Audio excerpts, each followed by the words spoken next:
sponsors in the league.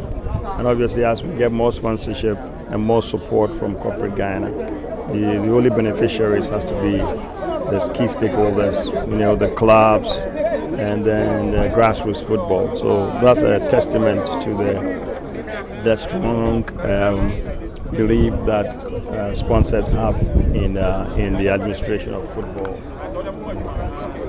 I mean, you've talked about sponsorship. We've seen new headline sponsors come for that of the Women's Premier League, the Division 1 League as well. I mean, it shows that there is some good there, but I think some people are also wondering what's with the GPL when it comes to headline sponsorship. We've not seen that since 2023. Is there one coming soon? Well, there's a lot of things coming up, you can see, but with the GPL, you notice that for the first time, each club is receiving like 1 million CDs towards before the league starts. That's unheard of. And then it comes with production. Last year we produced about 68 live games and hundreds of other delayed games. But overall, I think the marketing department in the FA continue to work all the time. And as more sponsors come in, we will definitely make sure. I mean, GPL is our best product, so we have to also make sure that we have the right fit in terms of the right sponsor, But I can tell you for a fact that part of the work that we are doing now in terms of even the media rights, and then the other TV stations that we're picking up is quite substantial.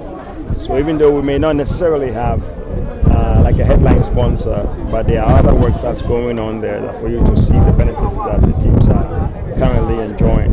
So I'm not gonna stand here and tell you that we have one tomorrow, but I can tell you for a fact that work continues every day in trying to find the right sponsor and the right fit for the GPL. In an 18-team league where you have an average of 2 games showing, every week, we have the fanatics, the lovers of Ghana Premier League, always questioning why a lot more investment is not put into production for more live games to be aired. What's the FA actually doing about that? It all boils down to resources. It's the same resources that you are pulling for the clubs, the same resources that you are working with the Adisa and all this to put the the UB Van Vine, this or what, how many was only one basically that they use in most instances. So it's about resources. If the resources were there, obviously, definitely we want to produce maybe 5, 6, and then be able to even distribute that among that. But it all boils down to resources. And then once again, this is one of those areas where we will appeal. The FA is working with government to see how government can support the federation or support football in that particular area. The government has done their part in terms of what they do, but we continue to ask for more from that space. That we have more support in those areas, we'll be able to produce more. But it currently all boils down to resources. The resources we have is what we're able to generate. We all want more, but it's you can't spend what you don't have, basically. Okay, sir. So for 2 consecutive seasons, very major people saying to read the football lovers and all those others who watch the football, what is the FA doing about this so that this won't happen again? Honestly, I cannot say, as to why individual investors decide to pull out. I can also tell you that for those that pull out, there are also more who wants to come in. So obviously, the circumstances under any of these situations may be different.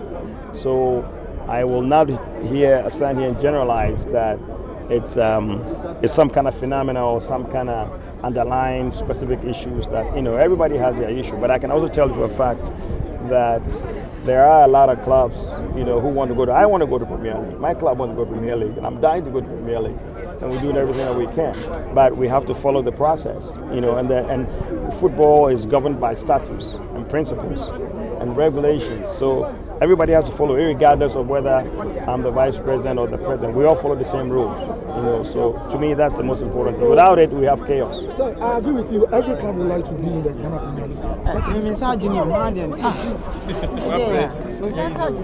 What do you think is a turn off for investors who want to try and be part of this league? No. I mean, investors who are, you look at the volume of investors who are actually coming into the league in terms of sponsorship, or even people who are investing in football.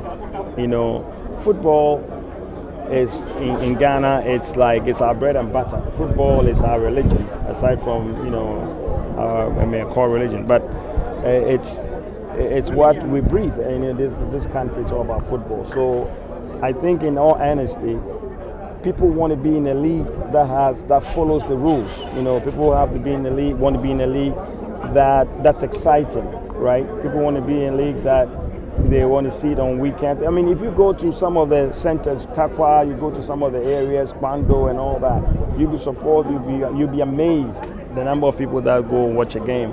But you don't hear that a lot of times in the media. But you have to travel to see how it's almost like it's consumed by the entire community on Saturdays and Sundays. So for me, it's we can only measure this by the confidence that our sponsors, right, and the corporate Ghana have shown in the value of the game. To me, that's how you can measure it, and making sure that we do not compromise any of the regulations and statutes that governs it, so that we know that we abide by certain principles and guidance, knowing that we can produce the best product out there. To me, that's the most important thing. Then you can feel excited when you watch EPL. You're excited, but the same way we have to feel excited. We get that excitement when we watch our GPL, the Women's Premier League, and Division 1 League, and all that stuff. Thank you very much.